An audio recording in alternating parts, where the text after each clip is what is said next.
Hello and welcome to another mTree screencast.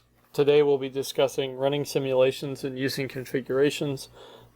These are going to be useful for running multiple mTree configurations in order to do various parameter analysis for experiments. What we mean by this, to be clear, is the simulation would be one run of a microeconomic system. So you can have a configuration for that microeconomic system, which could include, for example, the number of auctions to have, the endowments to have, the types of agents in your system, these types of things. So some of the configuration stuff you've presumably already dealt with. This will go into slightly more depth on what you can possibly do with things. So the first thing to consider is that you're going to continue to use the mTree runner command. And currently if you've been using the -i flag, then you'll just have basic configurations, which will simply be a single configuration for a single simulation run. There's also a mTree runner command with the -m flag, which we'll discuss, and this will allow you to provide a JSON file with multiple configurations, and then the runner will actually go through and run through each individual simulation and create individual MESs to run them. And it'll simply just go through the stack and the data can be logged out however you see fit. We will also go over how to pass configuration parameters into a simulation in the configuration files. This can be very helpful, again, when you're trying to, for example, test a variety of things.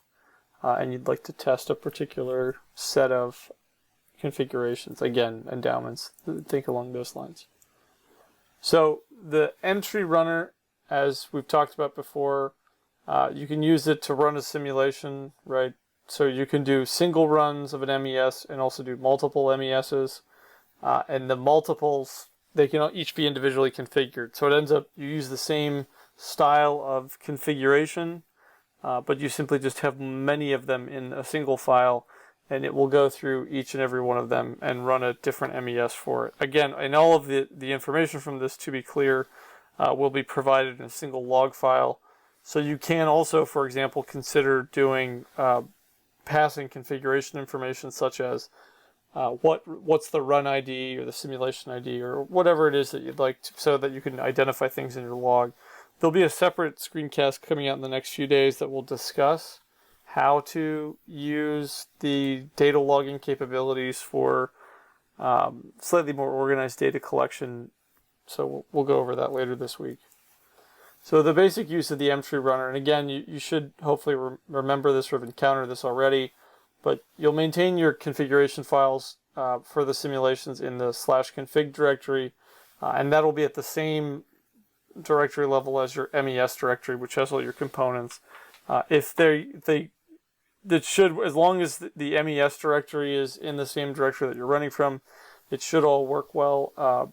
If it doesn't, then generally you're probably not in the right directory. So you just make sure that whatever directory you're executing mTree runner from has your MES subdirectory as well as a config directory that you can target. So as I've sort of suggested before, there's only two flags that you can really use for mTree runner. Only one is documented currently in the help, and that's mTree runner -i and target a configuration file.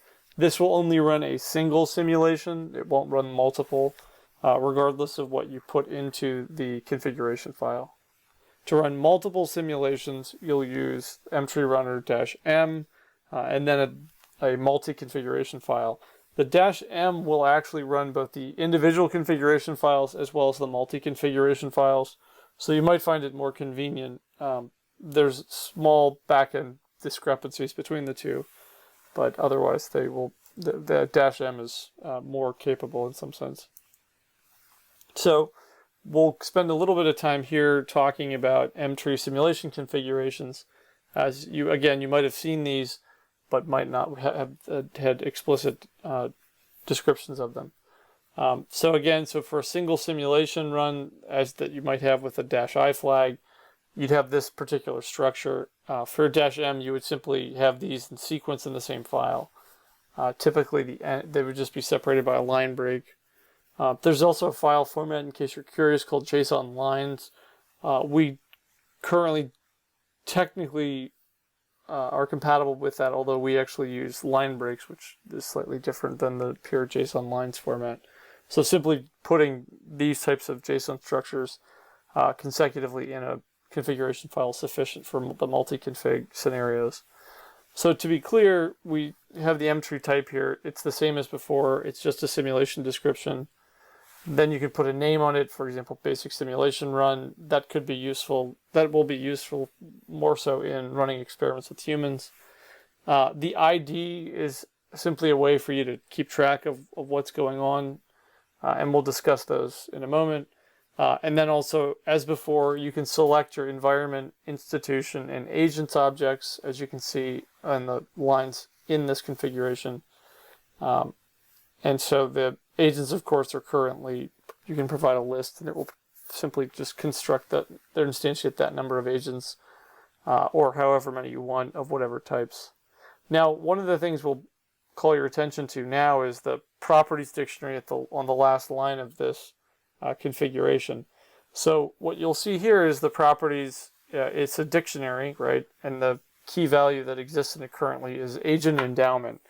And so if you have this properties key in your configuration and it's filled out, a copy of that hash will become available in all of the components in your MES. So if you wanted to, for example, experiment with different endowments or discounting factors, you could put whatever you wanted to in this properties dictionary, and it would be available to, again, to all the agents, all the institutions in the environment. So it can be very handy. It does, we'll discuss in a moment, it does have some peculiarities when you access the values, but they will get distributed prior to the simulation, and it can make your life substantially easier. One thing to consider is that in some instances it might be advantageous to provide unique IDs or unique identifiers for the individual experiments or individual simulation rounds that you're running. So some people will use properties field, and they will construct codes for the different simulations. So for example, you might have one where you're testing endowment effects. So you can have, endowment low, endowment medium, endowment high as value for, say, run ID key in the properties. And then you can incorporate that into your log statements so that anything from that particular simulation can be later identified, because otherwise it will simply all produce into a single simulation log file. Okay, so as we said before, once you've constructed a simulation configuration for a single experiment, you can simply add the additional JSON configuration objects into the same file. So again, they're sequential.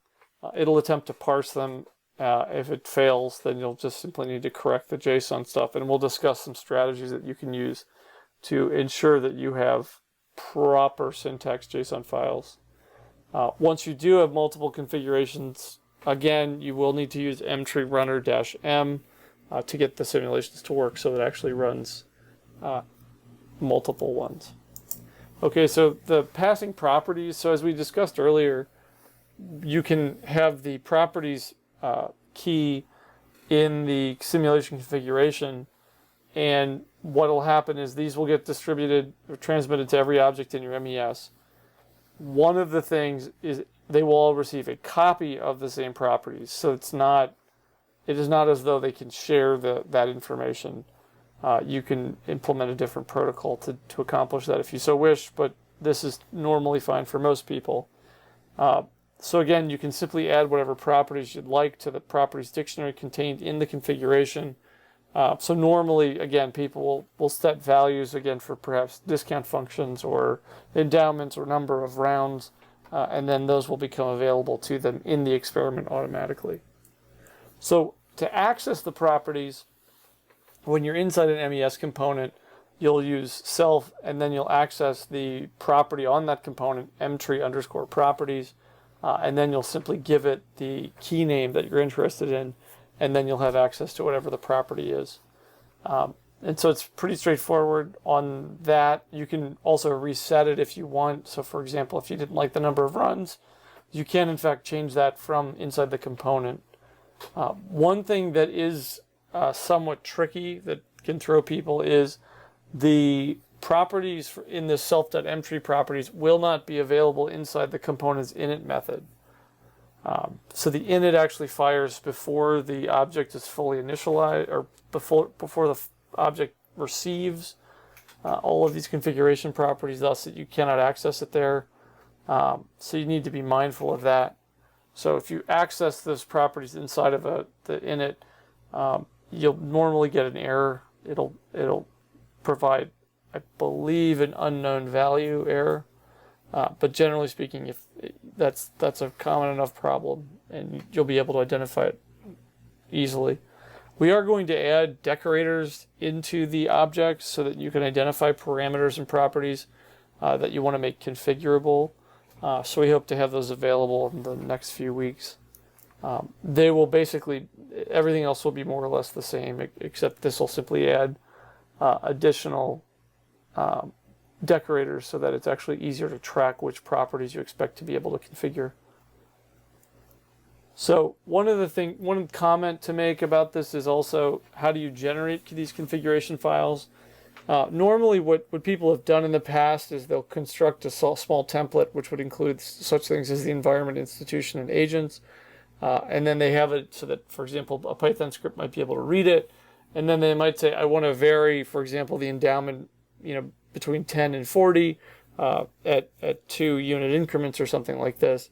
So then they'll simply write a script that will take the kind of core JSON configuration for the simulation. It will then create 20 or so, however many we should, additional configuration lines, right? Those are complete JSON objects with the different properties enabled. And that seems to work pretty well for a lot of people. We're not going to provide a script here in this screencast. If you'd like one or need help or assistance, please alert some of the REU folks and they'll let us know, and we'll put one together for you. But again, it's pretty straightforward if you use the Python JSON library.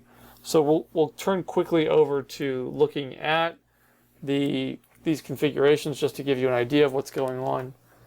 So in this configuration, MES example 1, this is actually, it's a MES example 1 for the configuration. We've added a new directory to your GitHub repository, MES_example_2, which is designed to have to demonstrate both multi-configurations, multi-simulation configurations, and also property passing. So in this case, this is this is an individual simulation run we're doing, and we'd like to set the properties of the agent endowment and the number of auctions. So everything else should be exactly the same as MES example 1. If we go to basic institution, what we'll actually start to see is you might recall if you looked at previous versions of this code, the number of auctions was set in the init method. We're not doing that here. What we actually have done is we're looking, so when we start the auction, so we get the message from the environment to start the auction, we actually look at the self.mTree properties number auctions, and we make sure that it's greater than 0. And then what happens is, as we do an auction, if we perform an auction, we will actually decrement that property. And so you'll see this decrement here, and then that just allows us to use the num auctions and simply decrement to 0 so as to stop continuing the auctions on. So that's how you would access these mTree properties. Additionally, for example, this is in the environment, which also controls the sending of the endowment. So in this case, the endowment provides the environment provides the endowment to the agents.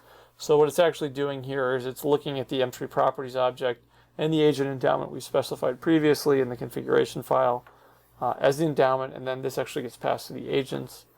In this instance, I'm not actually using any simulation configurations for the agents, and so that's why you see this. So there's nothing there. So we looked at this basic simulation configuration. So if we actually try to run it here, we should see that it should work. And in this case, we're actually printing out the responses, which again is not typical because you normally write to log, but for the sake of this demonstration, it's sufficient. So you'll notice that we see the total endowment is 10. If we go back here and change the endowment ever so slightly to 15, we can then see this change. And so you'll see now that the total endowment is 15. So that's the endowment that the agent has. So if we switch over to the multi-simulation version, what we can see is that there are in fact multiple simulation configurations, and we see that the agent endowment is set to 10 in the first, and the number of auctions is set to 10. And in the second simulation configuration, the agent endowment is set to 25, and the number of auctions is set to 20. So if we want to run this, we do something similar, of course, and we change that -i to a -m, and then we take the multi-simulation configuration, run that. And so one of the things you'll notice here, just to be aware of, is that it's actually interleaving the auction. So you'll notice the total endowment here is 10, 10, 10, then it goes 25, 25, 25. So what you should notice, or this is one of the challenges of dealing with more complicated distributed systems, is that it's actually interleaving the two different simulations. So in terms of the output, in terms of the log messages, as far as they're concerned, each environment is providing sequential output. And so anyway, when you're looking at logs, this is something to expect. It will produce a large number of MES systems running simultaneously. So that's amongst one of the many reasons why it's not useful to use the print to kind of get a handle of what's going on in the system. And generally speaking, in normal configurations, the print output will be disabled. So that is how to use the simulation configurations, as well as how to run them. Hopefully it's provided useful insights into kind of the basics of getting this to work. If you have any questions, again, let the REU folks know, and we'll provide more updates. Otherwise, you should expect to see a demonstration of some of the VCM functionality that we have as a reference implementation the next day or so, as well as a separate tutorial on how to better use the logging system. And then finally, at least for this week, we'll have a discussion on how to build and put together quick user interfaces for human subjects.